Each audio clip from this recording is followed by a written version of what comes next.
So, is being a private investigator as cool as everybody thinks it is? Half of the time. Yeah. So, what about the other half? When is it not? The other half is boring.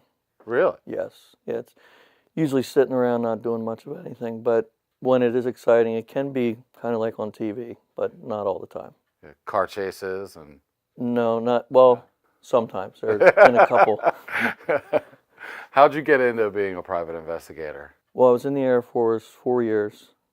I was out in California. I got back to Pennsylvania, and I was going to go meet somebody for lunch. So I'm on my way there, and I had to make a left or a right, and I got confused. I made a left instead of a right, and it was into a private detective agency parking lot. Okay. So I went in and got a job. Really? Yeah, because I'd just gotten out of the Air Force, so I had kind of in between. So how did that go down? You just walked in and said, "Hey, I'm interested in what you do here. Tell me what you do." I've always been interested in it, just as a kid, but when I saw the sign, I'm like, well, I'm going to go in and see if they're hiring, and they were. What did you do in the Air Force? I'm a Navy guy, so I gotta know what the Air Force did. Security police, just Okay. like military police, yeah. Did you have like a clearance and? Top secret clearance, and mainly drove around writing tickets. Oh, really? That was, that, and then some, investigative work. Okay. So you had to like maybe research some people that were going AWOL and things like that, or? Not to that degree, but more, simple type crimes that happen on the base. Okay. We also had concurrent jurisdiction on the highway, which was fun because out in California, you have drugs running around back, on the highway, people speeding, stuff like that. So you were able to bust a couple people here and there? Here and there. Nice. So tell me about when you became a private investigator. What was your first case? The first case was a stalking case. Okay.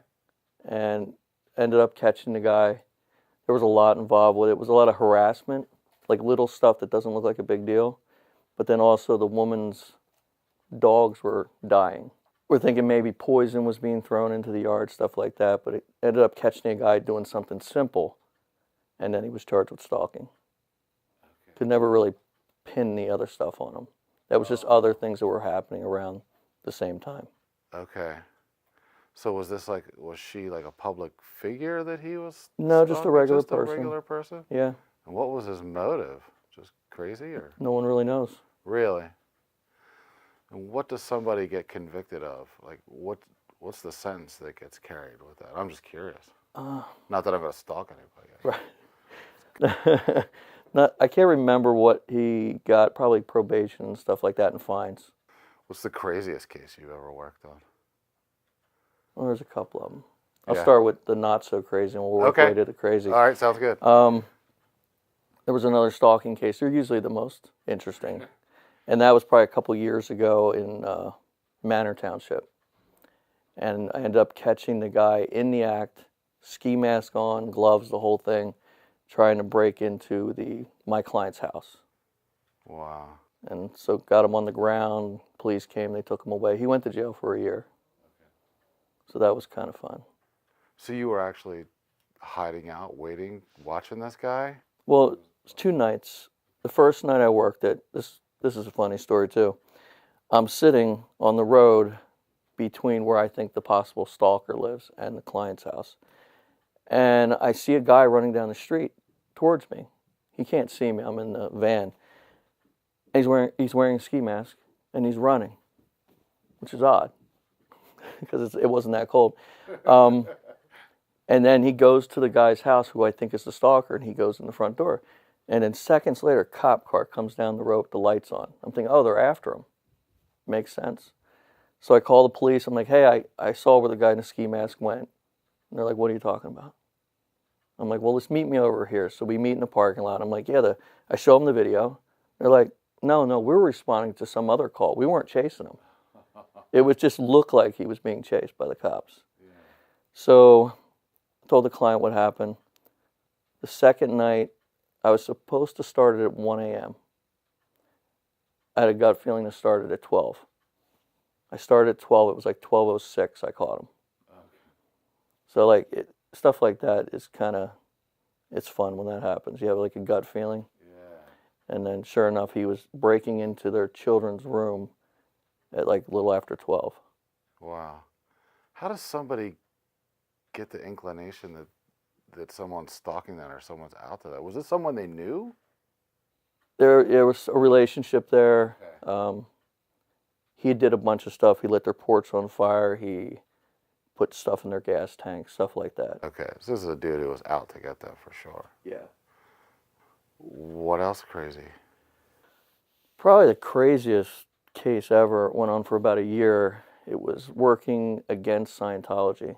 Okay, like So- the Church of Scientology? Right, the Church of Scientology. And I was hired by a production company. They were shooting a TV show.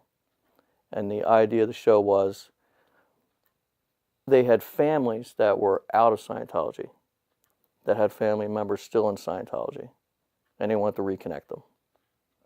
So my job was to locate the person inside of Scientology, figure out where they were and stuff like that, a pattern, and then try to make a reconnection with the family without the church knowing, Right. which is very difficult. I bet. So the craziness that went with that was I would fly into like LA or Tampa or whatever like that, and they would have PIs watching me. So I'd get off the plane, and there would be teams of PIs trying to follow me. The church? The church Had would hire people private following you? investigators to Wow. follow me. They would know when I was coming, going. They would know my itinerary, everything. They had great resources. So it was a lot of fun, though. That was more like you would see on TV. I get off the plane, get my bags. Usually I would just take a carry-on because they could get you at the baggage claim.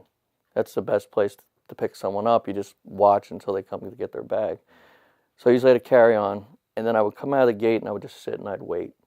And I'd just watch people for like a couple hours until I figured out the guy that never left.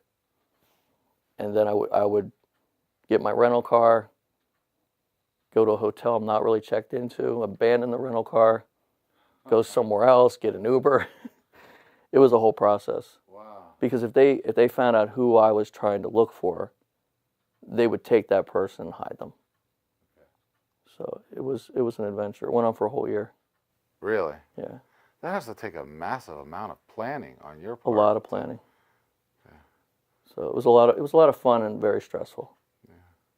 How much of your job is like planning behind the scenes and not actually out physically doing things? Well, with any case, I would sit down and go over what my objective is. What I'm trying to get, the layout of the area, what kind of equipment I'm going to use, stuff like that. With that particular thing with Scientology, there was so much planning involved. From the point, even my travel was planned out, and sometimes not planned out. The best plan was to not know what I was doing. Okay. Just go to the airport and get on a plane. Go to a rental car and just rent it right there, or just grab an Uber out of the blue. Were you ever afraid for your life in those situations? No. Or any other situations? There's been other situations, but most of the time when it gets crazy, I just leave. Really? Yeah, I just drive away.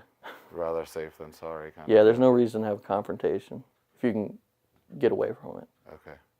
Now, are stalking cases the kind of cases you work the most, or are they like infidelity cases? The case I work the most is probably infidelity, then child custody. Oh, okay.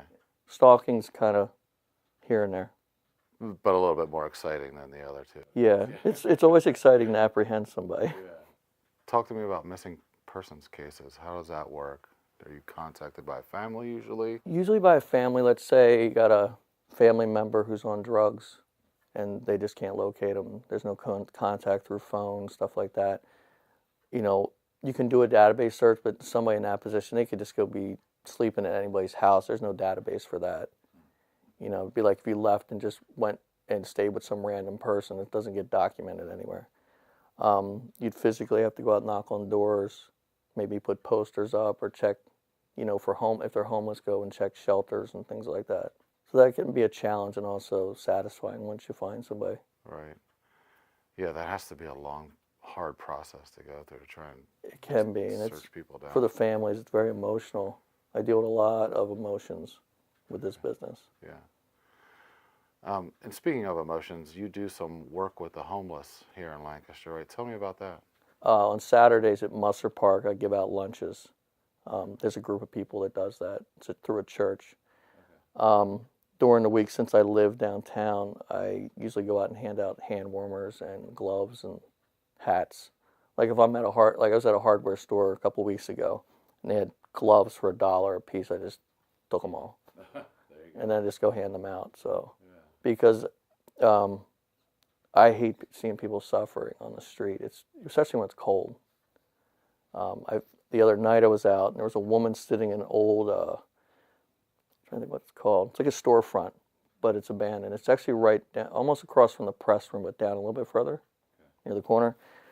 And she was just back there freezing. And I could give her gloves and hand warmers.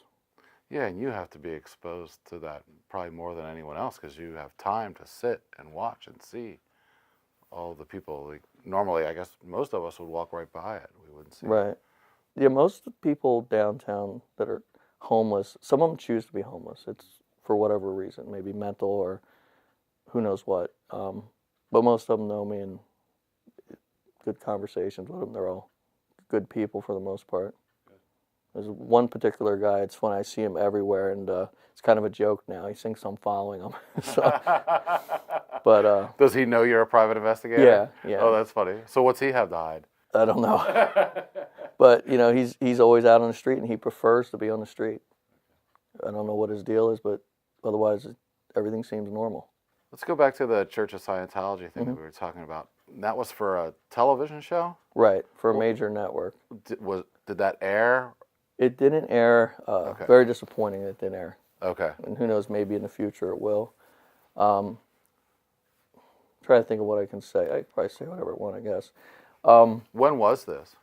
This was about a year and a half ago. Oh, okay. So Yeah. fairly recent. Yeah, so there's another show that came out recently. It's pretty popular on a major network. That same network had paid to have both shows done. Okay. And the other show had a bigger name on it. So I think that's why it got bumped. But the unfortunate thing is, there's like 7 or 8 families that were on the show that I was working on. No one has heard their stories. Okay. They're just kind of sitting on a shelf somewhere. Oh, wow. Which is really upsetting. Did you make connections with those 7 or 8 families? Yeah, I mean, worked very closely with them. It was very emotional for the families. They're looking for like son, daughter, mother, father, trying to connect with them. And some of the connections were just unbelievable. Like this one girl, she's pregnant, like 8, 9 months pregnant, wants her mother to be involved with the child. And when they connected, the mother, who's in Scientology, physically ran away. Really? And then we're surrounded by Scientology security and all kinds of stuff. Just kind of, it's crazy. And then that's pretty much where the story ends there? Yeah, that was it. As soon as she saw her, she ran. Wow. Then the police came. They contacted the mother who had run away, the one in Scientology. And she's relayed through the cop to tell her daughter she doesn't want anything to do with her. And that's the kind of stuff that goes on in Scientology. But there were chase scenes, we want to call it, in real life with Scientology. When the PIs were following myself, there was a lot of aggressive vehicle type stuff going on. Really? Yeah, they kind of would, almost like an intimidation type thing. Okay. They'd have the big trucks with blacked out windows. Even the front windshield was blacked out. You couldn't see who was driving it or anything. And then I had a couple confrontations with them, and then I was able to run their tags and ended up calling them up directly. It was a funny phone call. So I called the PI and we're talking, and I'm like, you can go ahead and stop following us. We know you're there. He's like, I don't know what you're talking about. And then I said a couple of things that pushed his buttons, and he said, I know this is Sean, and you're on my list. Oh, wow. I'd blocked my number too, so I mean, I just pushed his buttons enough that he had to say something. Yeah. Now these aggressive drive, are we talking running red lights and stuff? Running red lights, Really? squealing tires, blocking you in, things like that. Really? Yeah. Oh, wow. It was a crazy year. Yeah.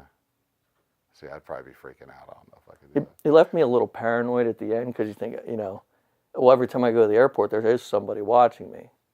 Every time? Every time during that whole Oh, okay. that whole time period, yeah. But you're clear now, right? You can go jump on a plane and. I'm assuming if I Yeah. jump on a plane and go anywhere near any of their churches, I'm supposedly in a book. Oh, At the really? security thing. If they see me, everything shuts down. I actually shut down in Clearwater, Florida. They have a really big facility there. And I had set up a rental vehicle with like 4 or 5 cameras in it to try to locate a person getting off one of their buses. We're talking like hundreds of people coming off the bus. Well, the sun must have glared just right, and somebody caught a glimpse of a lens, which you really can't hide.